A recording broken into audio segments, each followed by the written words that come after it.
sleep? I couldn't sleep all last night. Ah, me too. It's a difficult night. C'est le premier Inside Doc de ce matin, intitulé ABLAZE avec Tom Zubrycki. Cet échange sera modéré par Heirani SOTER. Je tiens juste à préciser avant de commencer qu'il y aura 10 minutes de questions publiques avant la fin. Je n'en dis pas plus et je vous laisse donc la parole. Merci beaucoup, merci pour cette intervention et cette introduction. Donc on est en compagnie du coup de Tom qui va nous parler un petit peu du film, mais avant tout je vais demander à Tom de se présenter et de nous dire un petit peu le rôle qu'il a joué dans la production de ABLAZE, un film en compétition cette année d'ailleurs. Okay, my name is Tom Zubrycki. I'm the producer of this documentary. It's the second time I've been to FIFO. Really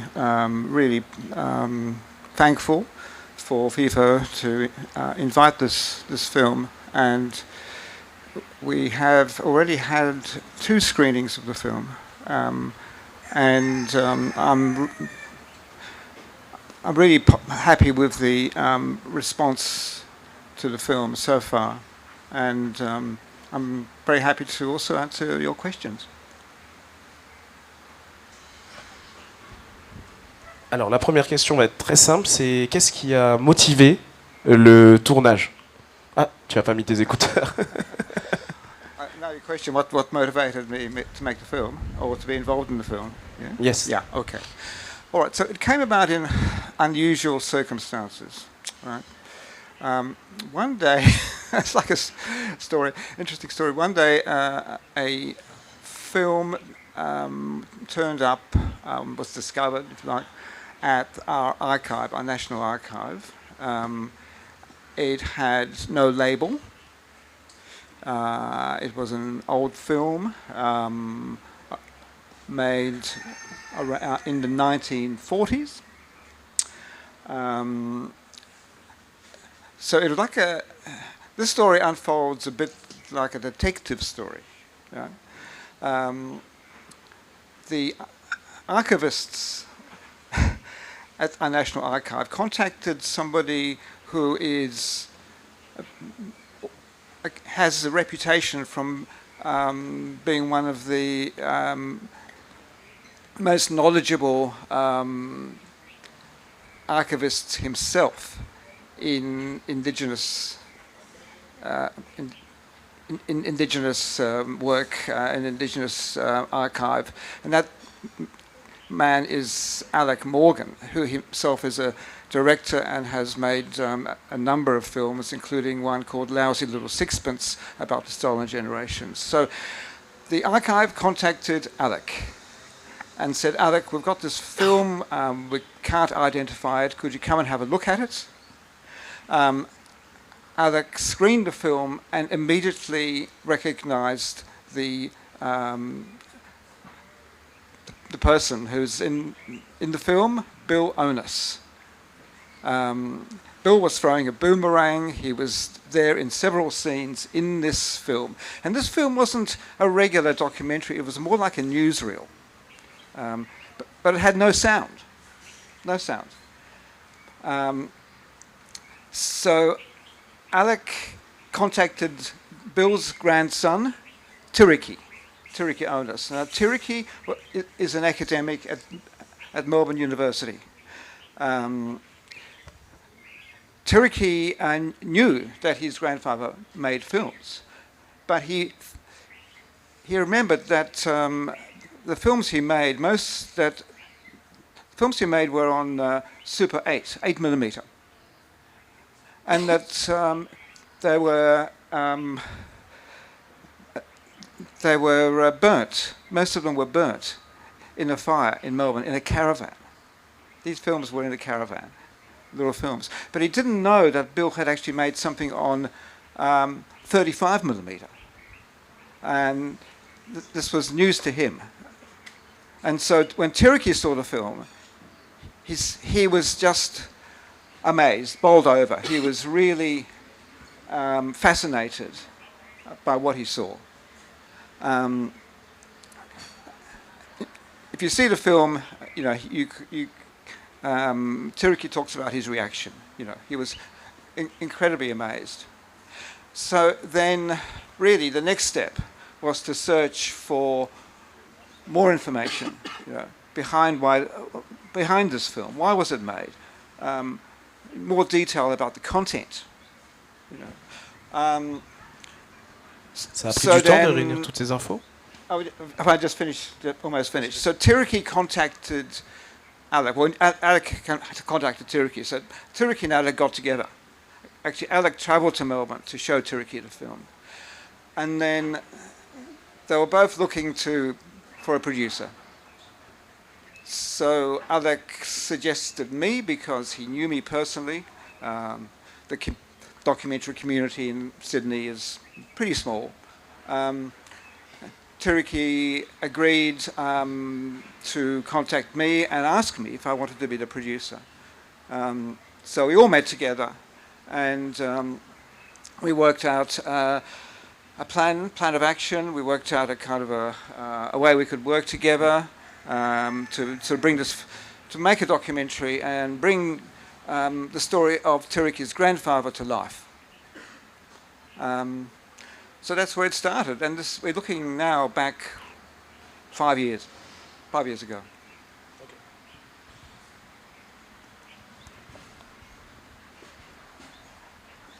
Bill a joué un rôle important pour le peuple aborigène en Australie. Et il était même devenu, à un moment du documentaire, je me rappelle qu'il était devenu presque dangereux aussi pour le gouvernement.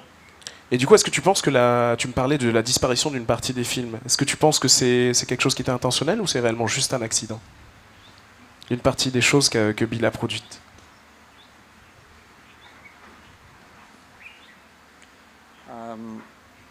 I just want to clarify the question. Are you talking about how the difficulties that Bill had in communicating his message to other Australians, particularly white Australians? Yeah, I can certainly talk about that, and that's part of the film. Actually, that the reason that Bill was such I think a heroic figure, he was really inspirational figure, is because he had so much adversity in the fact that he was followed by the security agency, Asia. No, he was this dangerous man. Anyway, but he managed to overcome this diversity in all sorts of, I think, really important ways. Bill was not only a filmmaker, he was also an impresario. He organized dramas. He actually directed plays, and as well as being a really good public speaker. In the film, you'll notice that he was one of the people interviewed on our national broadcaster. This was late in his life. But prior to that, he organised a lot of... One of his, I think, big claims to fame is that he revived... One of the key people reviving culture in Melbourne, reviving Indigenous culture through his organising a number of cultural events. And for him, this was his political action. He did this in a way, his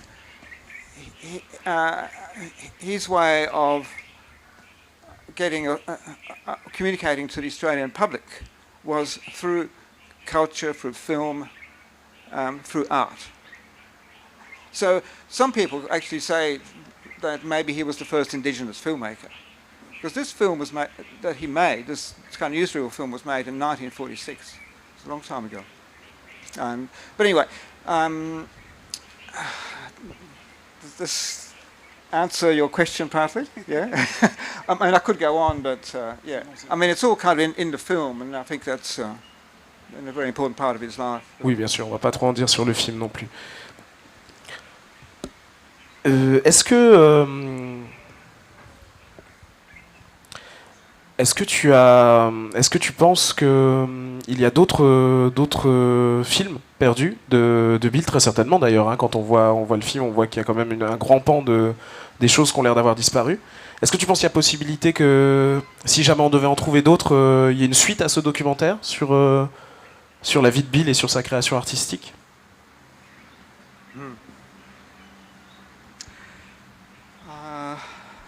I'm not so sure.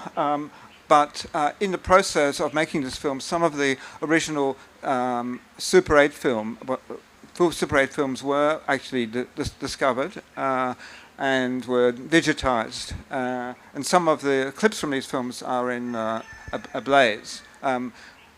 But what Bill did late in his life was, particularly after he was pursued by the intelligence agencies, he wanted to just lead a much quieter life, and he started a shop where he sold a lot of cultural artifacts and boomerangs.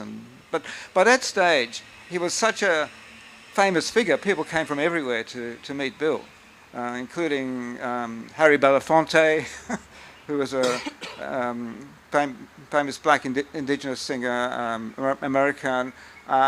So footage of those encounters survives, and they're part of our film.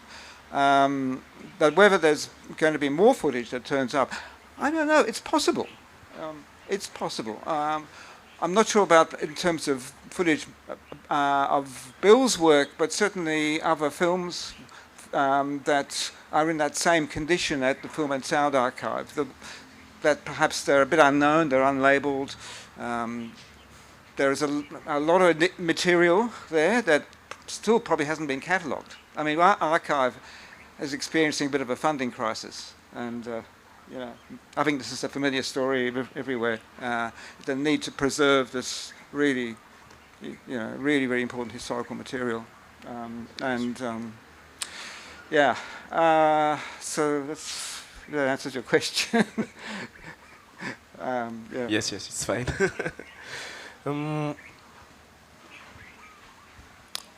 Je me demandais si tu devais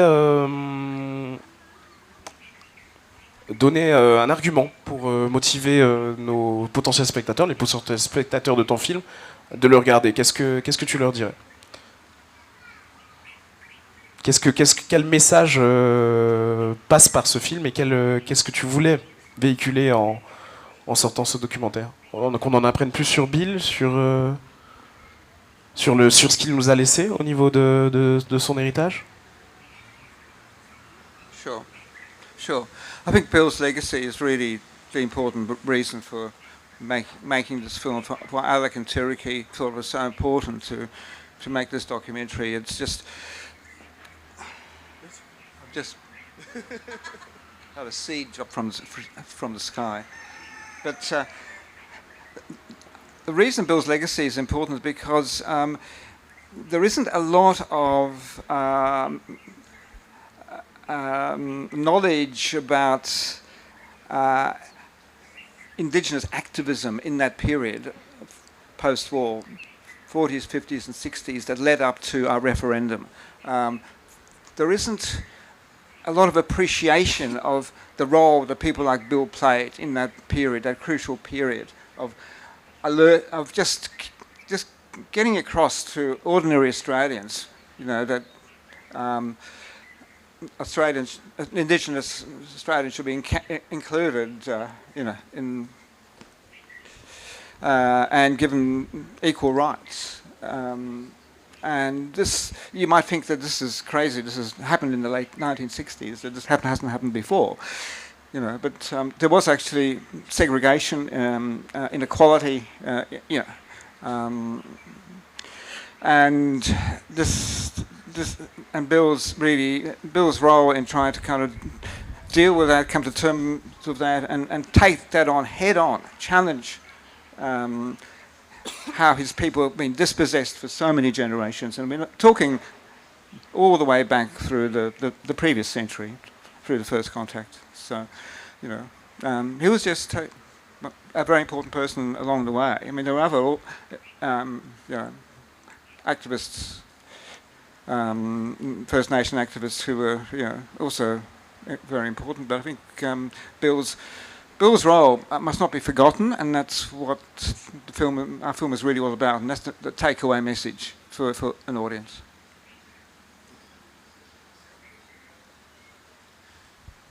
Alors, on va laisser un petit instant avant de dire le mot de la fin au public. Est-ce qu'il y aurait des questions à poser à Tom, du coup? Ok. Ah, c'est bon, là, le micro arrive.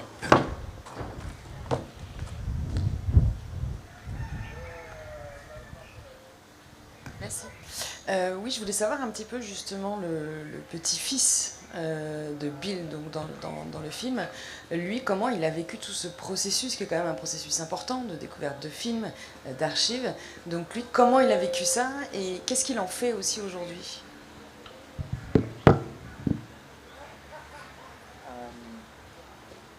What is he doing today? I see. Okay, so Tiriki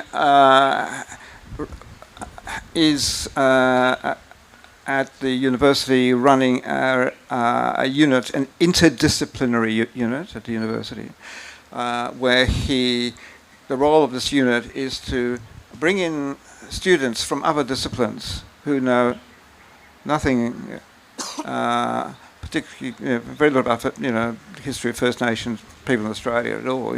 And the film will be used to kind of give them much more information as part of Bill's teaching. So, in that sort of environment at the university, the film certainly will play an important role. But personally, for his own family, I think it's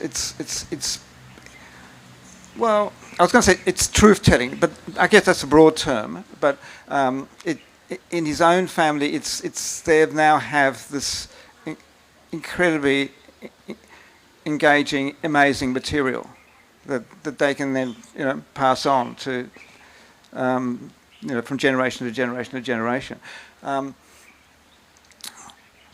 But overall, I think the film is part and parcel of this truth-telling process that's happening in Australia right now. Not only through this film, but numerous other films. There's films today. Films here at this festival that are all about that, and there's I think a very rich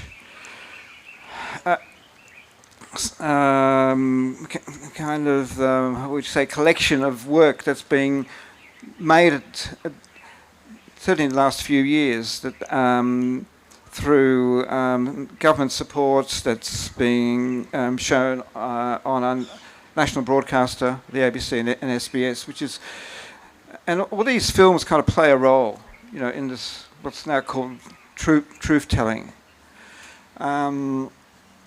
and hopefully it will lead up to a positive result in a referendum we have in Australia coming up later this year. I'm not sure if that answers your question, but it's as much as I can do. I think this film has a really important place as a teaching tool. We all talk about documentaries and we talk about television and the internet, and but in the schoolroom, in terms of getting this through to younger Australian people of all walks of life, a film like this has a really important part to play. So we have a study guide now, and the people who are our educational distributors are very, very confident the film is going to do incredibly well and be shown and in that kind of educational context, particularly amongst the high school students all over the country.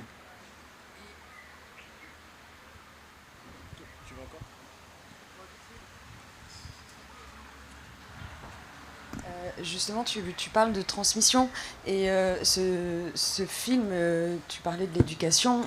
Est-ce qu'il a une vie aujourd'hui dans les établissements en Australie? Est-ce que tu peux nous dire un petit peu justement quelle va être la prochaine vie de ce film avec cette idée de transmission? Okay, so when the film was made, it was first shown at film festivals in Melbourne, Adelaide. It was festivals in Sydney.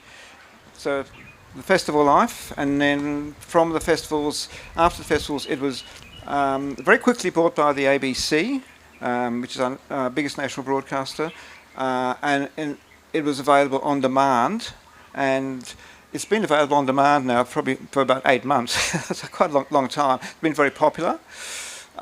It was sold to Qantas, our main airline, Qantas, so it's available for view for people who are travelling overseas. In terms of overseas film festivals, we've had some success to some small festivals in America, of course FIFO here. It's been shown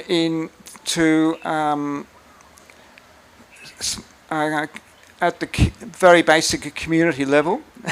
There's our screenings actually in Melbourne this weekend. There are outdoor cinemas. There's several outdoor cinemas in Melbourne, and the film is being shown there. Tiriki often speaks at these gatherings when the film is shown, and he works with he is there for the question and answer sessions. He's been doing quite a lot of that in Melbourne. Maybe not so much in Sydney because he's so incredibly busy in Melbourne. He hasn't come up to Sydney very much, maybe just once. Alec, the co-director, Alec Morgan, does some of the Sydney Q&As, and I'm out here doing the Q&A at FIFO because Tiriki wasn't able to come. Yeah, I mean, one of the things that did happen, however, was that the film was shown to the community in the Pilbara in Western Australia. We made a special trip to show it to the descendants of the workers who went on strike, the people who worked for the cattle bosses on big stations in the Kimberley area, sheep stations, and that screening, I didn't go to it, but I believe it was very emotional. And there's a scene in the film at the very end where there's a projection screen and people are sort of looking at part of the film. Yeah, well, that was replicated with the full film when it was finished. So it's been travelling around, Indigenous centres all over the country, not just shown to non-Indigenous Australians. So it's been a very kind of rich experience in terms of the film's life. It really has been. We had a distributor who was very proactive in Melbourne called Umbrella. So Umbrella Entertainment. Anyway, so I hope that answers your question.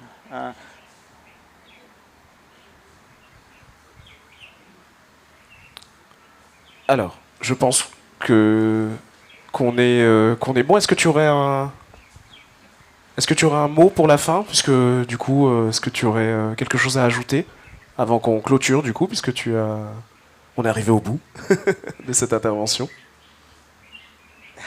Okay. I would just encourage people to see the film online if they haven't seen it in the cinema,